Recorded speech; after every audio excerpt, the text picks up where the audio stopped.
And on behalf of SPSP, I want to welcome you all to this program. Thank you for attending, and I hope you find it beneficial. And certainly, as we post the slides that you'll see today and the link to the webinar, if you think it's useful, please make that available to anyone in your organization. Our programs are freely available to anyone, and we encourage more people to watch them. I am on the board of SPSP and am the webinar coordinator. Put together the webinars and moderate and throw in my 2 cents whenever that's appropriate. I'm a little bit different. I do consider myself a product safety professional, but I am a lawyer, so you'll get from me things you may not want to hear about some of the legal issues involved with both standards development and also in the other webinars that I am involved in. Second here. There we go. Okay, well, we're going to present on this subject and use a number of slides. We won't necessarily talk about all the slides. There may be some that I just refer you to and you can look at later. And certainly there may be material we talk about that aren't on the slides, so they're not meant to be complete, but it was just an easy way to provide some information that you can read later in a little bit more detail. Also, I'll post an article that I've written on the subject, a fairly lengthy article that you might be interested in. And if there's some other things that we can think of to put on the website, we will do that for your reference material. Just one quick note, April 14 will be our next webinar on recall preparation. And on May 18th, we're going to talk about training your in-house people, and which I think should be of interest to everyone. I want to acknowledge and thank Sedgwick Brand Protection for sponsoring all of our webinars this year, as they did last year. We really appreciate it and thank them for their support of these webinars. Okay, speakers. You can see them on the screen in 2 places, I guess, because we've got it on the slides too. Don Mays. Don has some of the best product safety experience and wide-ranging product safety experience of anybody I've known in all my years of doing this. He was not in alphabetical order, Consumer Reports, Intertech, Good Housekeeping, Deloitte, and Samsung. And Don recently retired from Samsung and is now consulting in his company, Product Safety Insights. So Don has a very, very broad experience with both the consumer interests, the testing community, manufacturers. So the only thing he hasn't done, and Don, there is time, is you could go to law school and become a lawyer. So that's the only profession you haven't gotten into. So anyway, we really appreciate it. And 2 other things. One, Don is the newly installed vice president of SPSP, and we are honored to have someone of his stature and expertise involved with SPSP. And we look forward to his great insights as we move forward and try to expand the activities that we're involved in to try to serve the needs of the product safety professionals who are involved with SPSP. Lastly, Don chairs and I think newly as of this year, chairs the ASTM F15 Committee on Consumer Products, which is the most important committee, standards committee, involved with the consumer product area. So he has great experience in all the areas that we're going to be talking about. Next, George Borlais. George is currently, and relatively recently, I think, the Director of Standards Programs at UL, also some of you know as Underwriters Laboratory, which I don't think you call it that anymore, you just call it at UL. But also George has the experience that neither I nor Don have, and that is he used to work for the Consumer Product Safety Commission. And George was the Assistant Executive Director of Hazard Identification and Reduction, and also the Assistant Executive Director for Engineering Services at the CPSC. So George is going to, his perspective is both from his government expertise and time there, plus his time now at UL. So I think we've got all the bases covered of people who can contribute on this, and we look forward to presenting to you today. So I got a few slides that I got to throw in the law. So, but let me do that and get that out of the way. But I'll continue to throw that in because it is one area that most of you are not that familiar with, and I don't expect you to go to law school or become lawyers or study the law, but you need to understand that there's some big area over on the side there that has a huge impact on what you're doing as you design and make products. And it's something that you can't just allow the lawyers, either in-house lawyers or outside lawyers, to advise you on, because you've got to know when to ask them for advice. So a lot of this webinar will be identifying areas. So it's an awareness seminar mostly, because there are no answers to some of these questions. So we want to make you aware of some of the risks, some of the benefits, the limitations, the problems with standards. And that's sort of the purpose of today. And you can study more on it, both with an article I'm giving you and in other areas to see how it fits in with your company. And every company, of course, is a little bit different. Generally speaking, when we're talking about these subjects, it's my three-legged stool. Product safety, of course, is what most of you are mostly interested in, but how do you get there? Well, one way is regulatory and standards compliance, but as you're going to hear, that's not the only way. But unfortunately, you can have a safe product, a reasonably safe product that still hurts people. There are safe products that hurt people, and that comply with all regulatory requirements and standards requirements, voluntary standards requirements. And you can still be sued. You can still have product liability problems, and a jury can still say that your product should have been safer. So they're interrelated. So when we're thinking about this subject, and we want to think about being proactive and preventive, we're trying to prevent problems. And that includes preventing accidents, preventing regulatory problems, and preventing product liability problems. So it's really all interrelated, and it's not just a matter of safety. So as you're going to hear, the fact that you think your product is safe and may be really safe doesn't necessarily mean that you're never going to have any problems with it. So how do you figure that out, and what are you supposed to look at? Okay. A couple of slides on the law. This you can read in more detail later, but government enacted standards, regulations, and laws are mandatory. You've got to comply with them. And generally speaking, if you don't comply with them and that non-compliance contributed to the accident and injury, the plaintiff's attorney can use that against you and to argue that your product's defective, violates the law, and you should be liable.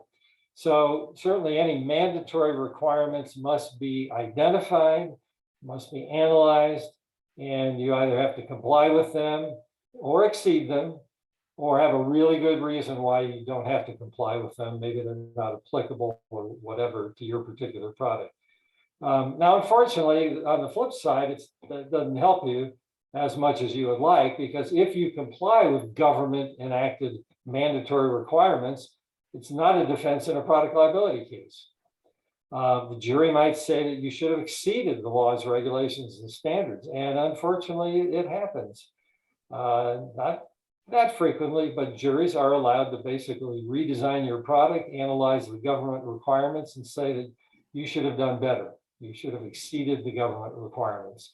So that's not a happy situation. Thankfully, it doesn't happen that often, but it can. Now, voluntary consensus standards are, that's what we'll mostly be talking about here today, are adopted by standards development organizations, two of which are represented by our speakers here. And by definition, they're voluntary. But the problem is that if you do not comply with them or exceed them, you're going to have a reason why. You're going to maybe have to explain to a jury in a product liability case why you didn't need to comply, why the standards don't apply to your product, or whatever. Now, unfortunately, similar to mandatory standards, even if you comply with the standards, it may not protect you. Could be a situation where you comply with the standard and all of your competitors exceed the standard. In that case, there could be an argument that your product should have been safer, and which is the general focus of a product liability case, and that is the plaintiff will argue that your product could have been made safer, should have been made safer, and as an example, the competitors have safer products, the competitors exceeded standards, or, and we'll talk about it later a little bit more, you actually make a safer product that you sell in a foreign country because there are standards in foreign countries that require more safety than are required in the US. So you've already created an alternative design that is safer. So why don't you use it here in the US? You're going to have to explain why. So, as people sell more globally and there are more standards to consider, these are things that have to be considered as you're designing your product. Now, non-compliance, they would argue that your product should have been made safer, could have been made safer. And so that's the legal context of all of these things. So standards are helpful.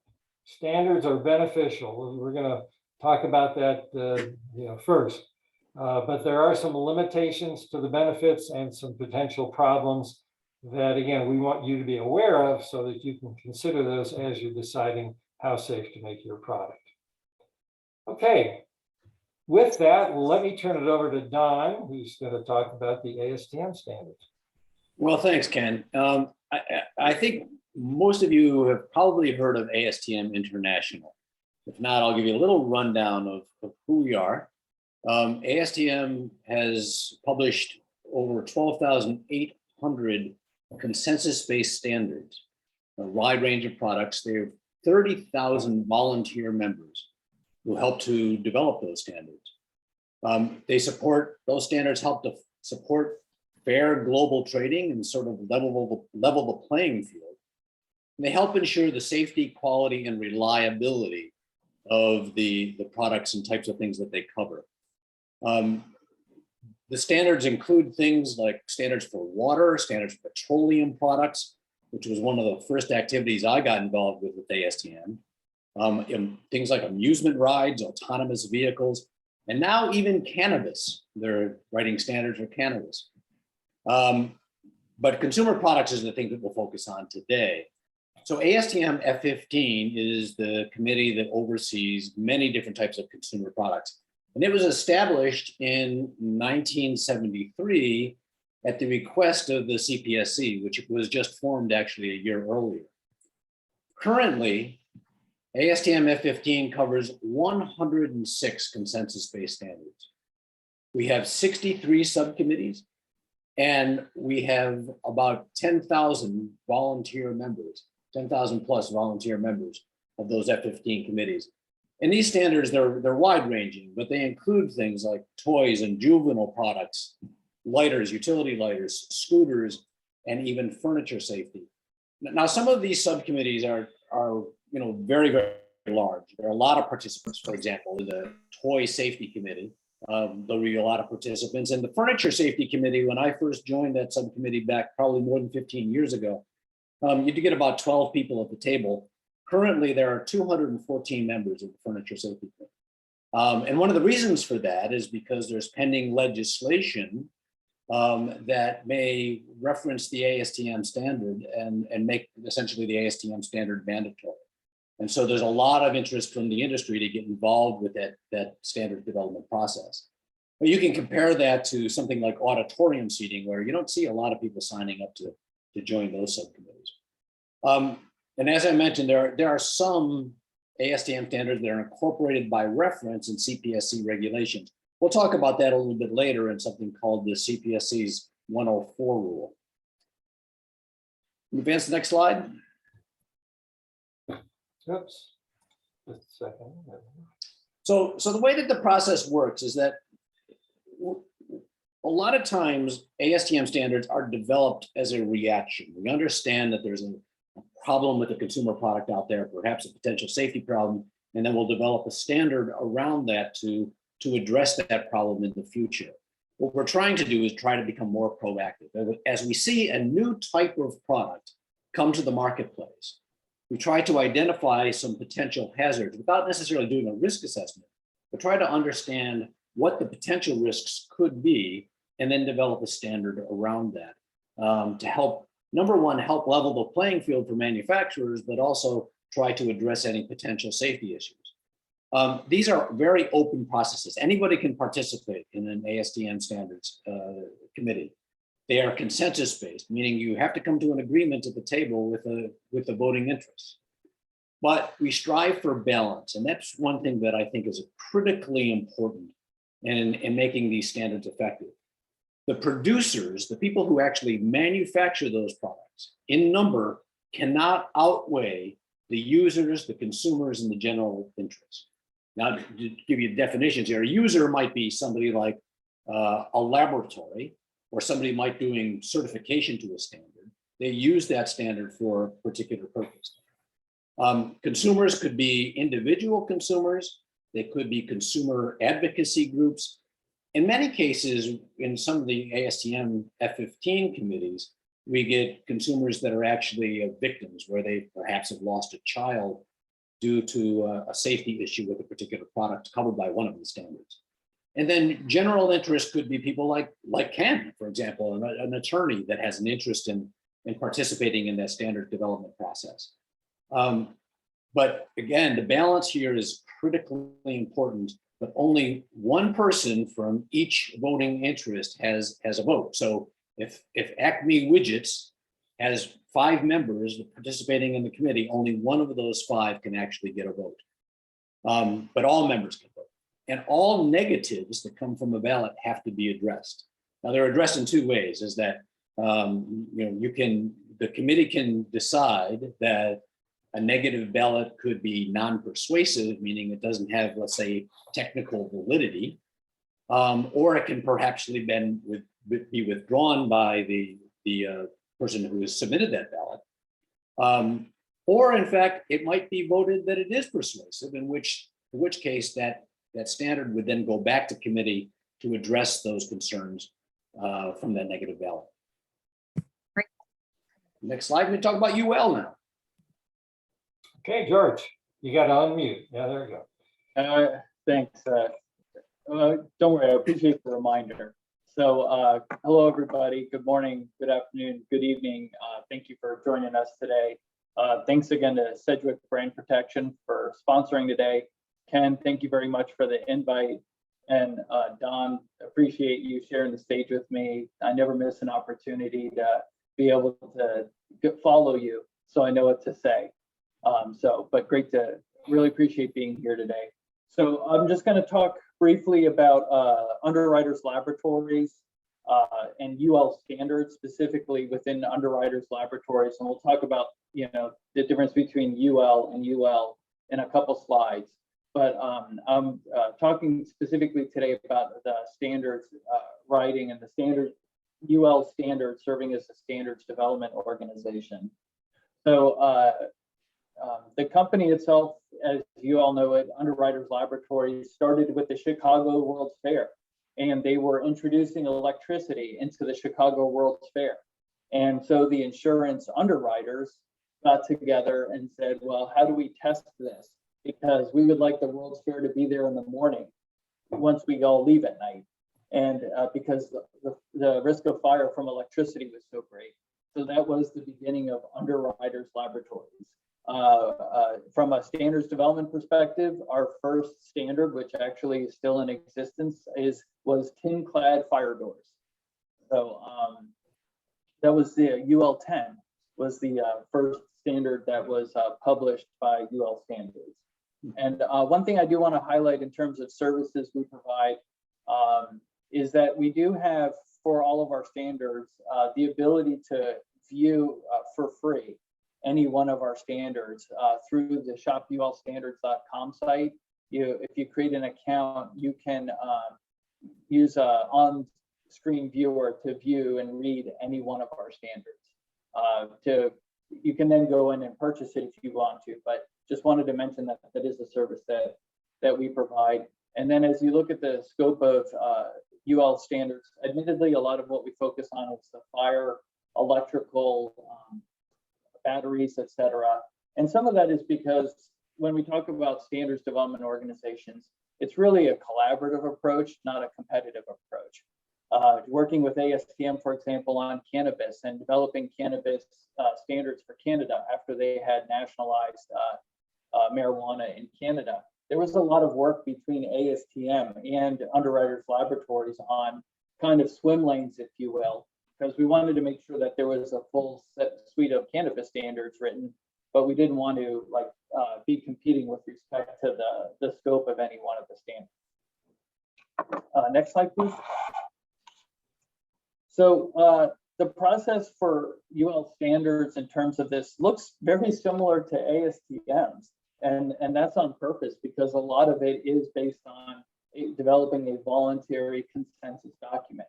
So we have the same open approach. In fact, anybody can comment when we have proposals out. We do publicly announce them, and you don't have to specifically be a member of the what we call standards technical panels, same as the committees or subcommittees. We just have a different term for them because you have to have something unique. So we call them standards technical panels, but anybody can comment on those. Again, consensus, similar rules with respect to how many yes votes you have to have on any one proposal in order for it to pass. Similar balance requirements. You'll see similar, different groupings of people that you can be in, and the same idea that you can't have one group that dominates above everybody else that's balanced.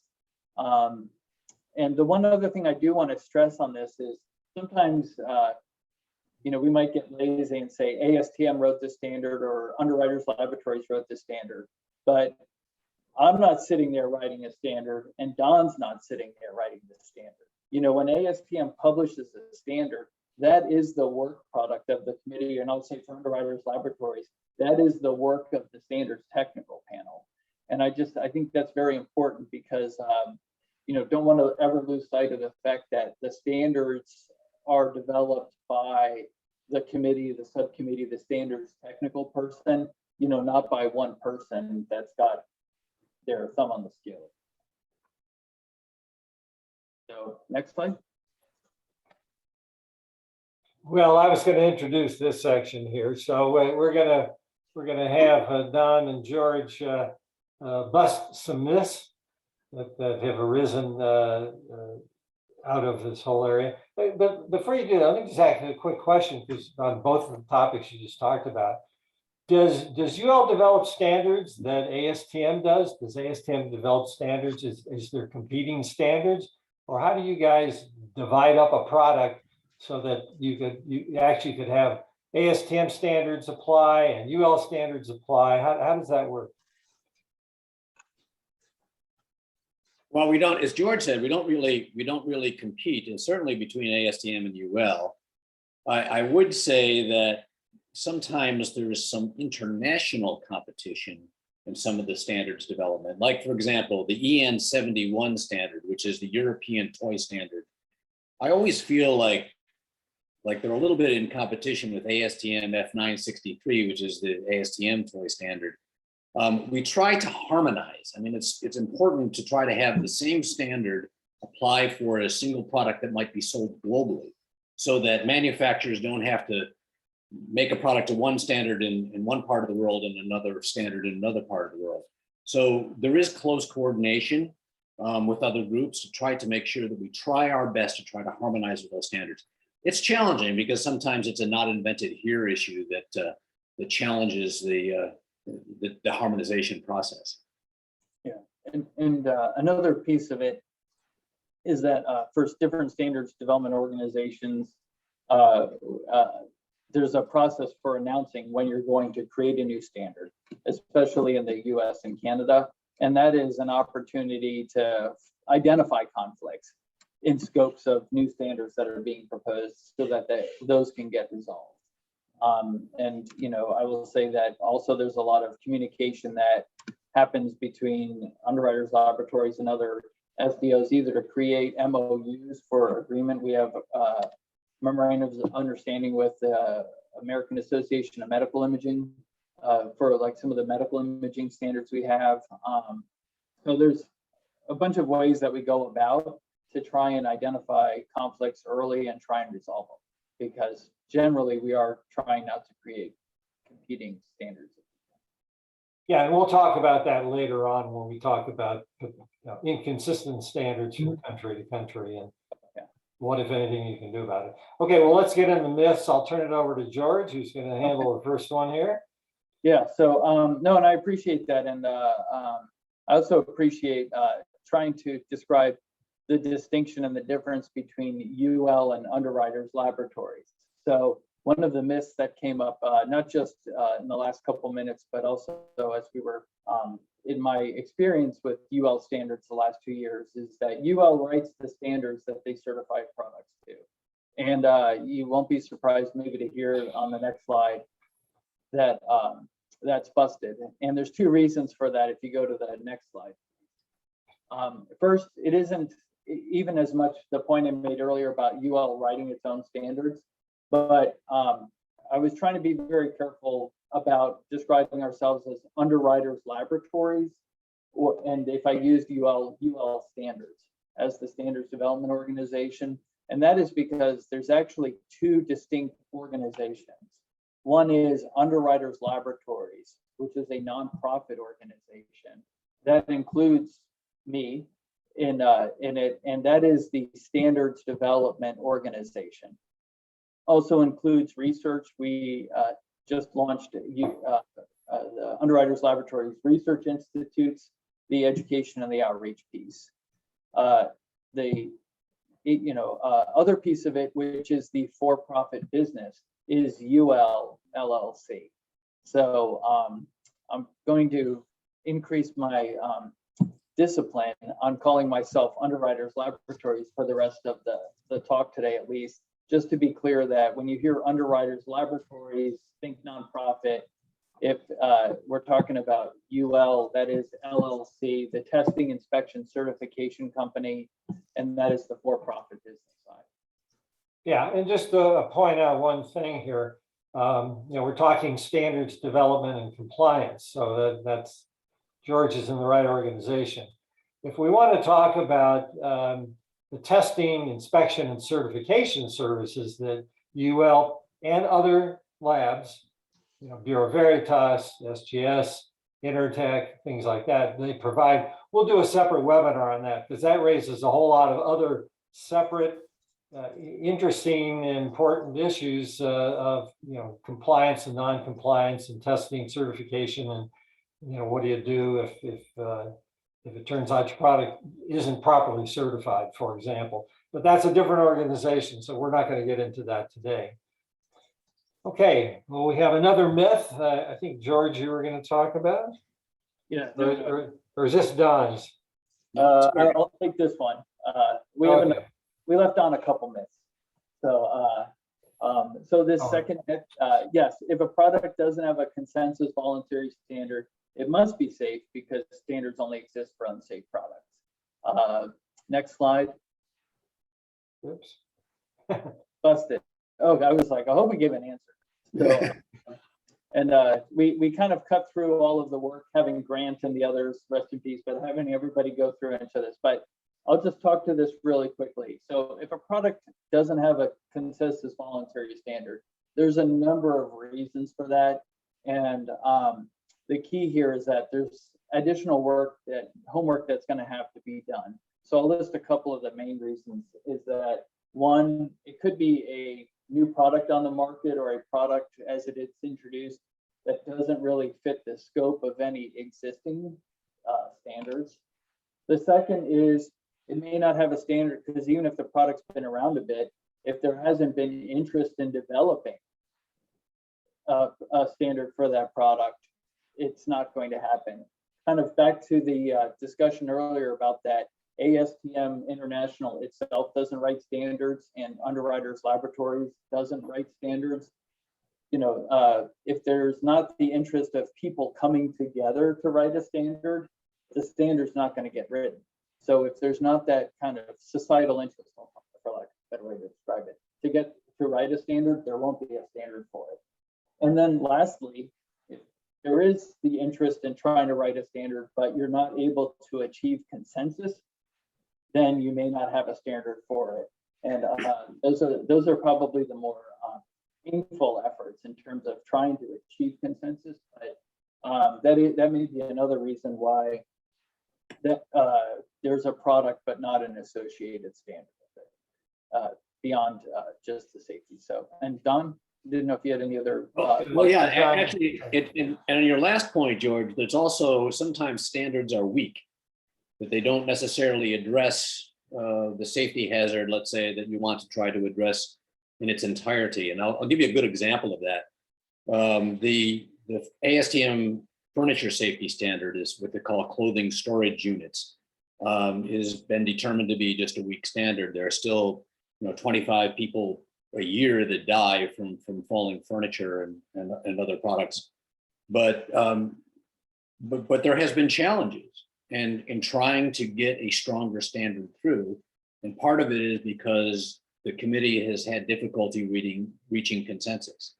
There's been almost a division, let's say, between the consumer faction and the manufacturers faction in the standard setting process, and ongoing battles. And it's only after the threat of pending legislation did the parties decide to come to the table. And lately we've made some pretty good progress. But I would have to say that the past 10 years, progress has been extremely slow because it's been difficult to reach consensus. Okay, Don, you're going to take this one. So here's a question. If a product meets the requirements of a consensus voluntary standards, it must be safe. So to go to the next slide. Yeah, that one's busted too. And I'll show you why. There's some research that we've been doing and looking back actually over a 5-year period of CPSC recalls between 2016 and 2020. We found that in 14% of the cases, those recalls were announced by the CPSC because the product violated some kind of regulation or failed some sort of requirement that was part of a CPSC regulation. 86%, though, had some other safety issue, some safety issue that wasn't covered by a standard. And this is critically important to know, because if you think that bringing a product to the market, all you have to do is make sure it's compliant with the regulation, you might be in for some serious trouble. And a lot of companies have been suffering this trouble. It's not until the product gets into the hands of consumers that the hazard is identified, and then it results in a recall, and you'll be calling Sedgwick to help you out to get a product back. So it's a real challenge. It's something that you need to know, that you have to look beyond the requirements of a standard to ensure that the product that you're bringing to market is safe. Now, let me point out that your analysis was of, I think this is correct, of CPSC laws, regulations, and standards. Right. And CPSC has very few laws, regulations, and standards. And I'm pretty sure I've never seen it, an analysis of problems or recalls based on a violation of a voluntary consensus standard. Which would be interesting, or a plaintiff's verdict in a product liability case because of a violation of a voluntary consensus standard. And as I mentioned in earlier slides, legally that's possible. It has happened. I just don't have an idea of what percentage of cases would fall in that category. Yeah, there's a little bit of a gray area here, because there are some consensus standards that the CPSC relies on to make sure that the product is safe. And if in fact a product doesn't comply with one of those standards, they will initiate a recall. George, you probably can have good examples of this. Yeah, with respect, yeah, although I hesitate to speak from the client side, that's all. Maybe your dogs have a comment. No, it's dogs. Somebody's not. I'm thinking, Okay, well, let's. I'm thinking, George, of the hairdryer issue is if the hairdryer does not meet the UL standard, for example, Right. the CPSC will take action to have that product recalled, or won't even let it cross the borders if they can stop it at the ports. Correct, and I can touch on that briefly here if you'd like. And I think as we get into problems later, we'll talk about the idea that when we talk about voluntary consensus standards, that compliance is voluntary. There was a consensus process developed. Performance requirements. Heather, I think that's your dog's, unfortunately.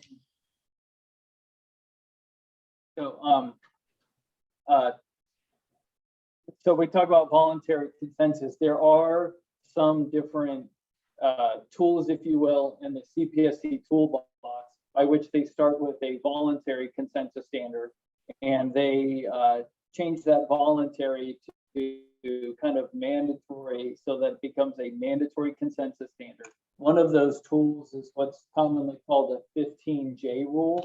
And what it does is it's a specific finding that the commission then can determine that a product is a substantial product hazard, which is a specific term of art. I'll let Ken have a whole different webinar on that. I'm an engineer and I just slept at a Holiday Inn last night. But you have this substantial product hazard, and if a product doesn't meet certain characteristics that are in a voluntary standard, then it can be determined that it's a substantial product hazard. And for example, for hair dryers, there is a UL voluntary standard on hair dryers that requires the GFCI at the end of the plug.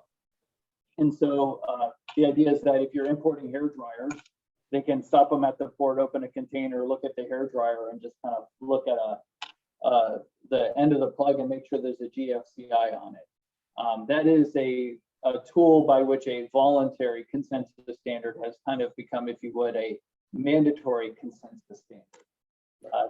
Congress did something similar with some of the durable nursery and infant products, where they took a voluntary consensus standard and said, you will make it a mandatory consensus standard with a process. But I just, thanks for the lead in. I wanted to make sure I had the right context, but those are some of the ways where voluntary consensus standards have suddenly not quite been as voluntary as others. So okay, let's let me move to the next slide here. Oops. There we go. Okay, now we got 3 slides in there about some problems. We're not going to talk about all of them. These are some slides you can look at in more detail. Also, just we'll comment on a couple of them. As a lawyer, I always see the worst of everything, I think. I don't know, that's our job, I guess. But so standards, there are a lot of standards where they have no problems. Everything goes fine, standards adopted, you comply, everybody's happy, the product's safe, no accidents happen, this and that. So these problems aren't necessarily generic problems in every standard. But these are ones that I've seen over the years. And ones that you ought to be aware of, because as you consider the adoption, the use of a standard, that these are things you want to ask yourself and make sure that you don't overestimate the effectiveness of them or the protection that might be provided by compliance. Or the more important question is, when do I need to exceed the standard if that's even possible to do? So this first slide talks about the applicability of standards, and particularly on the UL side, and at least in my experience, UL has a specific expertise in the electrical area from their, their origins. And therefore, not all electrical products are covered by UL standards. Not every aspect of an electrical product is covered by UL standards. The third bullet is important because there are quality issues. Meanwhile, I'm not sure if somebody ought to mute themselves. Arcata, his Arcata Silco is giving him problems. Okay. Can someone mute anyway. Okay. Many standards are performance standards, so you can design it any way you want. But some standards are design standards and don't have performance requirements. The one example that I'm most familiar with is the Ansi Z535 standards, which is the general warning label standard. That standard is a design standard. It tells you how your warning labels should look, but it doesn't tell you what should go in the warning label. Therefore, you can design your warning label so it looks like an Ansi Z535 warning label, and you've complied with the standard, but the content is all wrong. And you're going to lose a case, not because you didn't comply with the standard, because your warning label is defective. So you've got to look at the standard, what does it do, and where are there options then to argue other things, and that would be something you need to do. And that's also on the last one, overlapping standards, inconsistent standards from country to country. And and I was a former in-house lawyer. I mean, we lost a case, I remember specifically, because we sold a product in Europe that complied with the European standard, which required a safety device we didn't use in the US. So we admitted we had an alternative design, and we were selling a product, a safer and arguably safer product in Europe than we did in the US.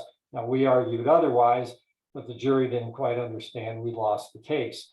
So we have to consider overlapping standards, inconsistent standards.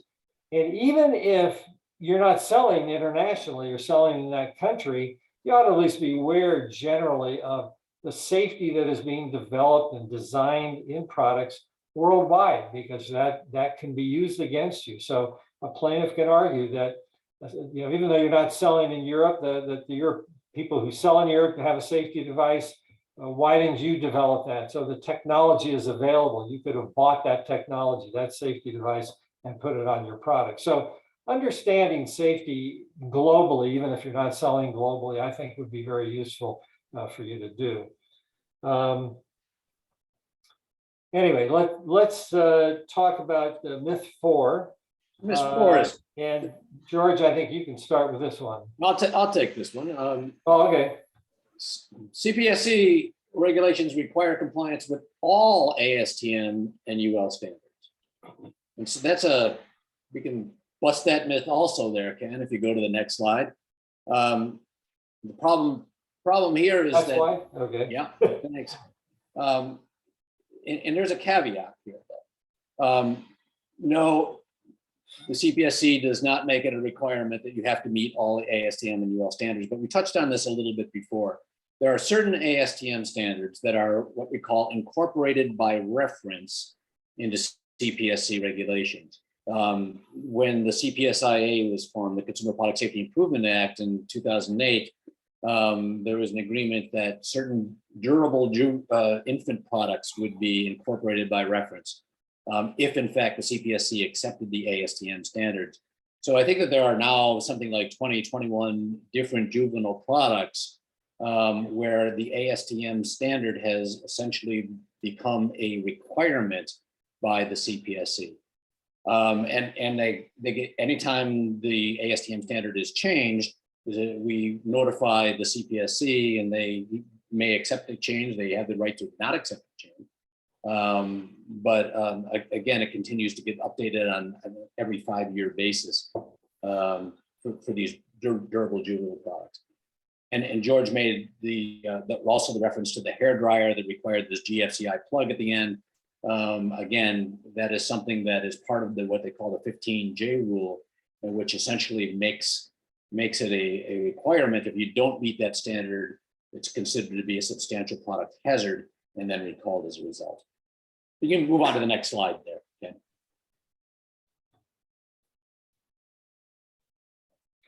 Okay, well, I'll introduce the slide here. Again, these are things you can read later. As I said originally, standards as a legal matter are considered a bare minimum, and you might need to exceed them. But there are some standards written in a way that require you to meet them. So if you want to say you comply with this standard, you can't exceed it because it's the way it's written. And I have sort of lambasted standards development organizations for writing standards that way to allow a manufacturer to exceed the standard. Now that sort of goes against one of the virtues of standards, and that is that all the manufacturers do it the same way. And as I mentioned earlier, if one manufacturer or more do more than everybody else because they want to be safer, then that puts all the other manufacturers at risk because there's a safer design and that could be used against you in a product liability case, or maybe used by the CPSC. So it's there's some inconsistencies there. So it's a potential problem, and I'm not suggesting that all standards should be written to allow you to exceed it or not allow you to exceed it, but it is something that you need to consider when you are trying to comply or exceed. Is what does the standard require, and are there any risks by doing one or the other? Yeah, but Ken, if I could interrupt, in best Sure. practices, you want to try to look at standards as being the minimum threshold that you, in most cases, you want to exceed that standard. And you have to consider things when you're trying to comply with a standard. If you have to test to make sure you meet a certain requirement, you have to recognize the fact that there may be sample to sample variability in the product you're testing. There may be test to test variability, test operator to test operator variability, lab to lab repeatability. All of these issues, you want to make sure that you're not designing the product to meet that minimum threshold, but to design it in such a way that you're going to exceed that standard. In most cases, that's appropriate. There are some exceptions to that rule, but in most cases, that's appropriate in best practices. Yeah, and remember too that when you talk about the minimum requirements in the standard, that was the minimum that you could get everybody to agree to achieve consensus. So back to the point that this isn't Don May's thoughts on what should be the minimum requirement for something in F15, or George Borlase's thoughts on here are the minimum requirements. That is the minimum requirement. That was the wisdom of the group, shall we say. And in all of the technical requirements in there reflect the wisdom of the group that wrote them. So, and I don't mean that like in a pejorative way, but just, bear that in mind, the context for everything that's in the standard. Because we talk about problems, I kind of like to think that they're ignored limitations of the standard becomes a problem. And, back to, that point also about there's minimum requirements. There may be things that aren't addressed. And I just want to reinforce Don's point, where if it's not addressed in the standard, that doesn't mean it's not a problem. So if you look in a standard for your product and it only covers, I'll say electrical issues, but you can have big openings where kids can put their fingers into things. We know that's a hazard. That might be something you need to look at to address, even if the standard doesn't address it. That might be something we talk about in a little bit. I'm going to throw in a question because it's relevant right on this slide here, and that is what if some manufacturer or somebody else develops a safer design and patents it? Mm-hmm. And we've had that problem with the saw stop on table saws. We've also had the problem with certain safety devices used for chainsaws. And also in the electrical area with the ground fault circuit interrupter. In the case of the GFCI, Leviton Manufacturing invented the GFCI and patented it, but they didn't want to license it because they viewed that as a competitive advantage, and that's why they spent the money to develop it. This is going back 40 years probably. So George may correct me, I may be wrong, but I think the CPSC made Leviton license the technology, the GFCA technology, to other electrical product manufacturers. So I think the answer is that one, in a product liability case, if it's patented and you can't get access to it, there's it's not an alternative design available to you. And either maybe the standards group or the government may get involved to try to get that at least licensed. But at a minimum, you're going to have to pay for it, of course, if somebody has patented it and you want to license that technology. Any comment on from either of you? I'll just say, as a philosophy, as a standards development organization, we tie ourselves in knots trying to make sure that when we've got a standards technical panel writing a standard, that panel does not write standards that create a barrier to trade by relying on a specific patented technology, et cetera. I mean, that is one of the key aspects of a standard from a standards development organization perspective, is to not create a barrier to trade as would be defined by the World Trade Organization. And just philosophically, we spend a lot of effort with the standards technical panels looking at how do we write performance requirements that don't require anybody's patented technology that creates, only a single path to, achieve compliance with that voluntary standard. Yeah, but there are also antitrust issues involved in standards development that we're not going to get into, but there's some anti-competitive activity going on, and some companies use the standard development process to gain a competitive advantage over their competitors. So that's a whole other area of law that I'm not familiar with.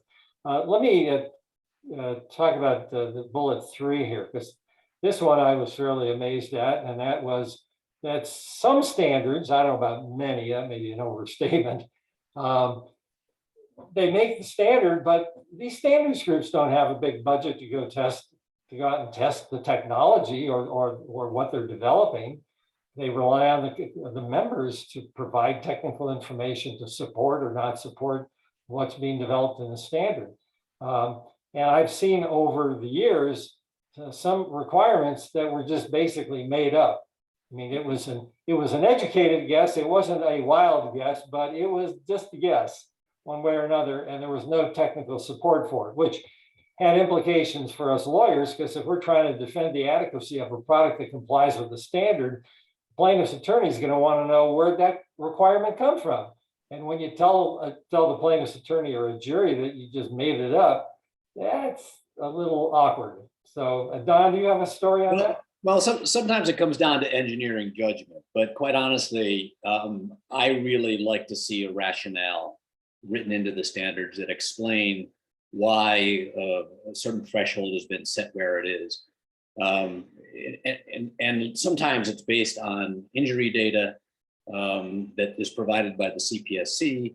But again, a rationale, I think, is critically important, not only to justify why a standard is being advanced, but also as a historical document. So you can go back and you can look at it and you say, oh, so this is why the threshold has been set where it is. Yeah, and I mean, I think one balance on that is, for if they're looking at standards that are addressing a hazard that's similar to another product, they may be using the same requirements for that threshold.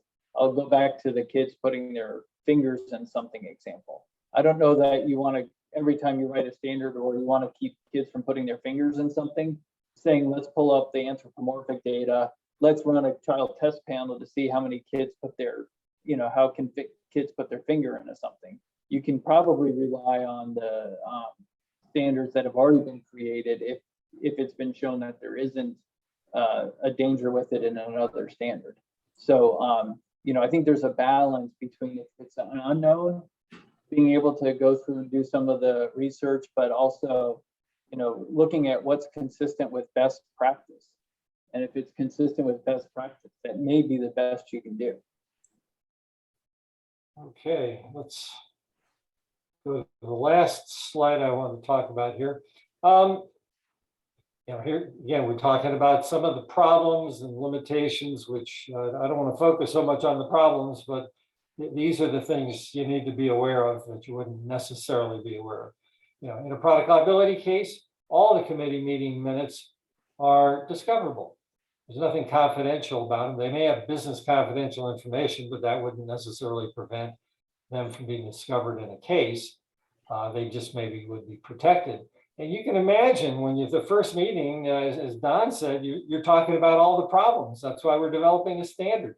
So you're laying out all the problems with this product, all the accidents, you're talking about alternative designs. You're talking about all kinds of really touchy things that any good plaintiff's lawyer would at least want to get if there's an applicable standard that deals with the hazard involved in an accident, would want to get those minutes and find out what was discussed.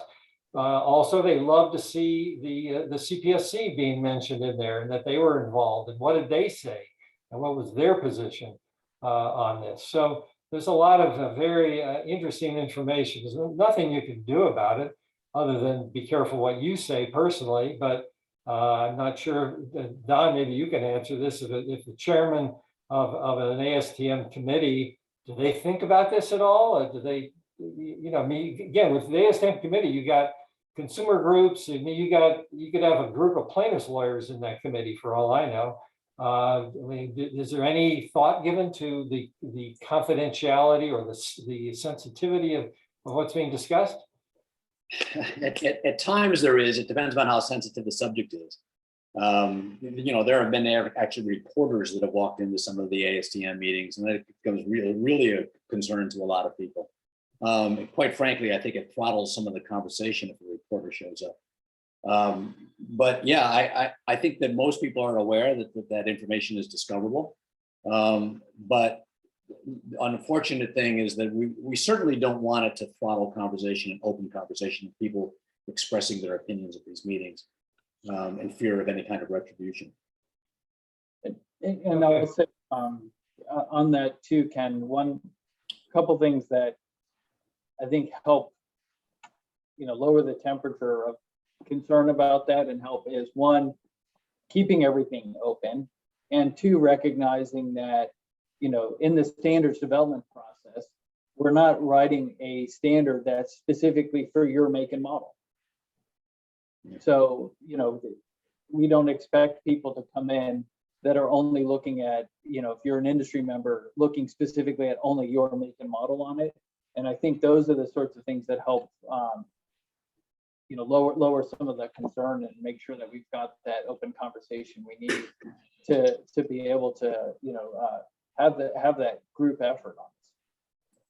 Okay, I want to ask Don to comment on bullet 3 quickly because we only have a few more minutes, just because since he used to be a consumer report, so we can blame him for most of this. But go ahead, Don. There is a bit of a misconception about consumer reports testing, and that fact that companies sometimes believe that if they are compliant with all the regulations and the standards, they should easily pass consumer reports tests. That is not always the case. And the reason for that is that consumer reports does not do compliance testing. They do their own testing. Their testing may follow a particular standard or the essential elements of the standard, but they also devise their own testing. And sometimes they believe that their own testing is more, let's say, realistic, real world. And sometimes it's got has a higher bar than what the industry standard may require. And so sometimes it's a surprise to manufacturers once they pass everything outside and then they find out their product has been tested by consumer reports that they fail. That's why, again, it's always necessary to make sure that your product exceeds the standard and you're concerned about things like foreseeable use of the standard and the way that a consumer might use that product. Okay, let me just go to the last slide. So I think we should be done. There was one question about Ansi, and since we have a minute to go, I'll just, American National Standards Institute is a standards developing organization. They are sort of the secretariat for it, I think. Well, maybe that's not the right word. They're the organizing organization, but they don't personally develop the standards. They allow committees to be formed. So would either of you say that Ansi is very similar to ASTM or UL in the process, or is there some difference in what they do? I would describe it as Ansi sets up the framework for the development of standards, and then whether it's Underwriters Laboratories or another SDO, they kind of then put the siding and the windows and the doors on it to make it theirs. But Ansi really establishes the framework and the rules of the road and the essential requirements for different standards development organizations if they're going to be American National Standard.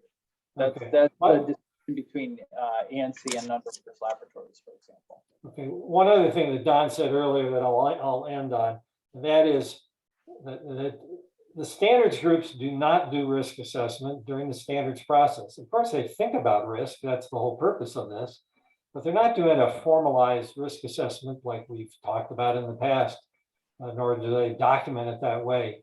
Therefore, a lot of companies think that all I have to do is comply with the standard. I don't need to do a risk assessment.